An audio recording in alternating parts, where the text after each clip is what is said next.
Assalamualaikum, salam sejahtera, apa khabar semua? Saya Syekh Muluk. Sebagai anak jati Sarawak, saya memang amat meminati satu resipi atau juadah yang selalunya biasanya terdapat di Sarawak, sekarang adalah di sebelah Semenanjung, di KL dan sebagainya, iaitu laksa Sarawak. Siapa yang pernah makan, dia akan tahu rasa resipi ni memang ala berempah sikit ya. Jadi kadang-kadang orang putih kata it's an acquired taste. Tapi bila kita dah suka, terutama sekalinya orang Sarawak, dah biasa makan ni resipi ni, laksa Sarawak, dari dulu, daripada saya muda, saya sekolah lagi. Jadi kita dah biasa dengan rasa resipi ni, bagaimana rasa, bagaimana rupanya. Tapi hari ini puan-puan, saya nak tunjuk sikit tentang ataupun nak bercerita sikit tentang paste sambal laksa Sarawak ni ya. Bukan sahaja ianya digunakan untuk membuat kuah sambal laksa Sarawak dalam mencipta resipi sambal laksa Sarawak, tapi tahukah puan-puan bahawa paste sambal laksa Sarawak ni boleh digunakan untuk membuat pelbagai resipi. Jadi banyak resipi-resipi yang boleh kita ubah, boleh kita olah dan boleh kita masak menggunakan paste sambal laksa Sarawak. Paste sambal laksa Sarawak ni dibuat dengan menggunakan, orang kata, 1001 macam jenis rempah yang telah dikisar halus, di blend, kemudian ditumis sehingga pecah minyak. Banyak rempah ratus dan bahan-bahan di dalamnya seperti serai, lengkuas, sedikit kunyit mungkin, dan ketumbar, biji ketumbar dan sebagainya.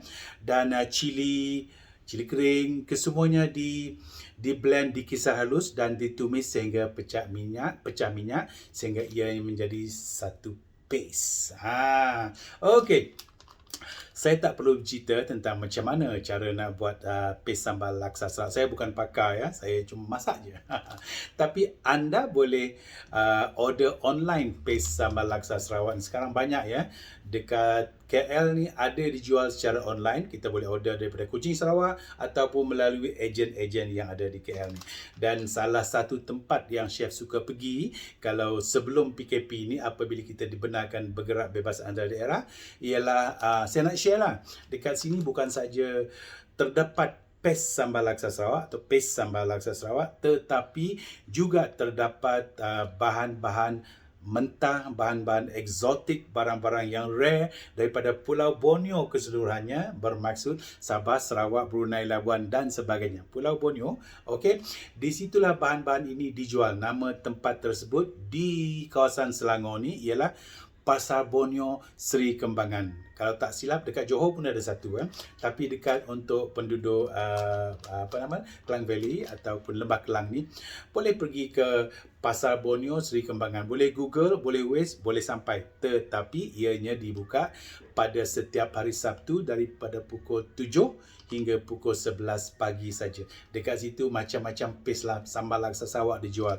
Kadang-kadang buah-buahan daripada Sarawak seperti buah terap. Pernah dengar tak buah terap? Orang Sabah kata buah tarap.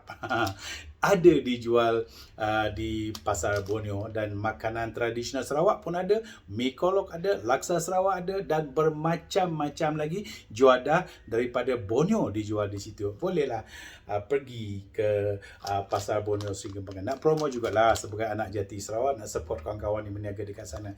Tapi hari ini chef akan bercerita tentang satu resipi yang chef cipta ni menggunakan paste sambal laksa Sarawak. Tapi chef tak buat mi laksa Sarawak. Laksa Sarawak ni biasanya dalam mangkuk tu ada mihun, selalunya dihidangkan dengan mihun. Dalam mihun tu kita ada bahan protein seperti hirisan atau cebisan isi dada ayam yang telah direbus. Kemudian adalah udang, seekor, 2 ekor, dan galah pun tak apa. Kalau nak lah, telan liur dah chef ni. Kemudian kita ada telur dada yang dihiris nipis dan kita tabur dekat atas. Dan jangan lupa yang paling penting ialah daun ketumbar harus ada. Kalau di Kuching Sarawak yang biasa kita makan, anak ataupun pucuk daun ketumbar yang baru nak tumbang macam tauge tu, itu letak dekat atas. Memang rasa dia, perempuan semua, very very intense. Tapi kemudian lepas tu ada limau nipis atau limau kasturi yang perlu diperah. Baru kita letakkan kuah laksa Sarawak yang dibuat menggunakan paste sambal laksa Sarawak. Dan kemudian sejemput je satu sudu teh ke sambal belacan yang perlu dimakan bersama laksa Sarawak. Itulah uniknya laksa Sarawak ni. Panjang pula cerita. Tapi chef akan kongsi resipi, chef dia janji. Resipi yang akan chef buat sekejap saja lagi ialah daging masak sambal laksa Sarawak. Chef gunakan daging bahagian shank, lembu, daging lembu, sebab shank ni dia banyak urat. Kalau orang Semenanjung kata daging keting.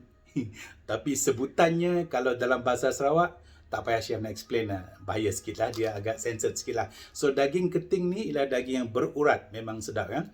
Tapi cara nak buat nanti chef cerita. Tetapi paste sambal Sarawak kegemaran chef ialah ni dia perempuan semua, paste laksa Sarawak oleh jenama, nampak ni, Haji Manan. Tauke dia kawan saya ni. Okey, saya menggunakan paste sambal laksa Sarawak Haji Manan, keluaran Haji Manan. Sorry ni chef baru buka, tinggal sebungkus je dekat rumah. Cukup chef gunakan separuh bungkus untuk resipi daging setengah kilo. Nanti kita tengok ya. So paste sambal laksa Sarawak Haji Manan ni, dia chef suka gunakan sebab ianya cukup mesra, cukup masak, dia dimasak, ditumis begitu lama dan rempah-rempah tu dah mesra di dalam ya. Kalau chef nak buat kuah laksa, chef akan rebus dia dalam air biasa saja. Macam tu rebus dalam air biasa lama-lama. Nampak ni? Sedap bau. Dia rebus lama-lama baru chef tapis, sebab chef kadang-kadang chef tak suka makan macam hampas serai. Kalau masih ada lengkuas serai yang belum ditapis, chef suka tapis dulu, jadi chef dapat kuah yang clean, yang tidak berserat-serat gitu ya. Tapi untuk resipi chef masak dengan daging ni, chef tak tapis, chef tak perlu tumis lagi, sebab paste sambal laksa Sarawak Haji Manan ni telah ditumis hingga pecah minyak di kilang, rasanya di kucing kilangnya lah Jadi telah ditumis hingga pecah minyak dan dibungkus double bungkus dalam ia dalam plastik dan dibungkus dengan baju yang cantik macam. Telah lama berada di pasaran ni perempuan, my favorite ni, tapi last je tinggal sempat hari ni insya-Allah kita kongsi resipi untuk masak daging masak sambal laksa Sarawak. Okey, kalau perempuan dah bersedia, jom. Okey perempuan, inilah dia bahan-bahan yang saya gunakan. Di tengah-tengah tu yang putih-putih, yang besar-besar tu ialah bawang besar, bawang Holland yang telah chef potong berbaji sebanyak 2 biji. Yang di bawah kecil-kecil itu ialah lada hijau yang masih hijau, bukan lada hitam. Dan yang di sebelah atas tu ialah daun sup, apa entah nama dia panggil tu, bau-bau daun ketumbar gitu. Dua produk istimewa yang chef gunakan di sini ialah paste laksa Sarawak daripada Haji Manan, dan juga sudah semestinya untuk melengkapkan lagi resipi ni, chef cuma gunakan lebih kurang 1 sudu sos tiram Maggi. Inilah dia rupa daging shank ataupun daging betis yang berurat ataupun daging keting orang kata, yang telah chef potong kasar dan rebus lama jugalah, 1.5 jam agar ia menjadi empuk dan urat yang keras itu telah lembut, macam jadi lembut lah, jadi senang kita nak makan Jadi chef potong kecil-kecil, apabila nak masak kita akan potong lagi kecil. Chef gunakan sebanyak 500 gram atau setengah kilo daging shank ini boleh dibeli di mana-mana pasar jual daging ataupun di supermarket. Amat sesuai untuk resipi ini sebab ianya sungguh enak ya. Untuk memulakan sesi masak, kita perlukan periuk yang sedang besar. Ke dalamnya kita masukkan lebih kurang 2 sudu jagung minyak masak ya perempuan. Okey, kalau minyak dah panas, kita masukkan bawang bakung atau bawang besar. Orang Sarawak cakap bawang bakung Jadi bawang Holland dipotong berbaji. Chef gunakan sebanyak 2 biji dan tujuan sebenarnya ialah untuk memberi body dan rasa yang agak manis-manis sikit Jadi kita tumislah sehingga bawang besar ni menjadi agak layu dan timbul dan terbit sikit warna kekuningan dekat situ.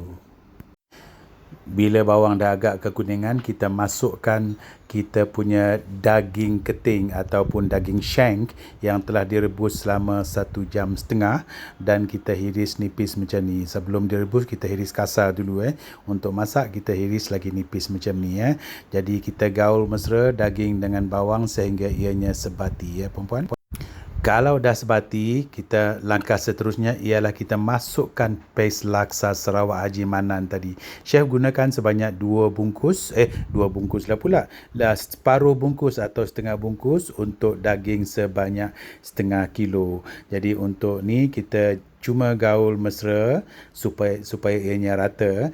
Jadi paste laksa Sarawak ni tak perlu ditumis lama sebab ianya pun dah masak, sekadar untuk menggaul dan membuat dan menggaul ia menjadi mesra sahaja. Tengok macam yang chef buat ni, gaul sebabkan haba panas ianya cepat cair. Itulah dia paste laksa Sarawak. Nampak tu perempuan dah mendidih, dah cantik. Kita masuk sedikit air untuk memesrakan ianya. Dan apabila dah agak mendidih sebegitu lama macam ni, biar ianya meresap ke semuanya ke dalam daging, kita masukkan 1 sudu makan sos tiram Maggi. Yang mana sos tiram Maggi ini diperbuat daripada ekstrak tiram sebenar. Jadi chef tak gunakan garam dalam resepinya sebab paste laksa Sarawak dan sos tiram Maggi dah lengkap ya.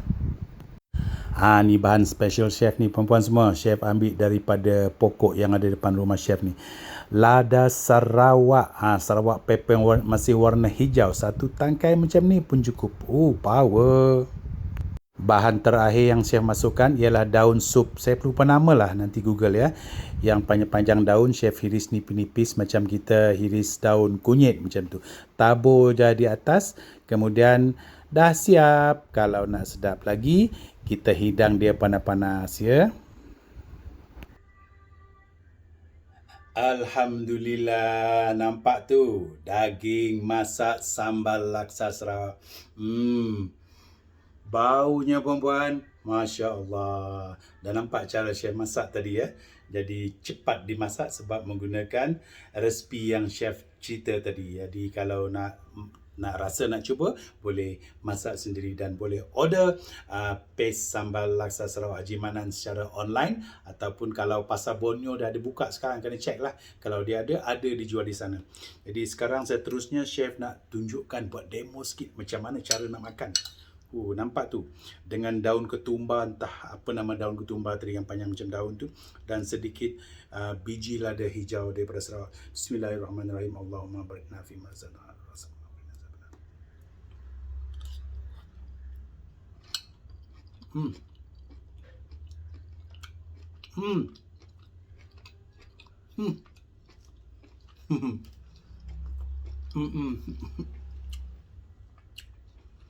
Rasa dia, rempah laksa Sarawak tu dah menyerap ke dalam daging dan mengkonflikkan rasa daging ni. Kalau perempuan rasa resepi ni, memang tak apalah rasa di mana-mana.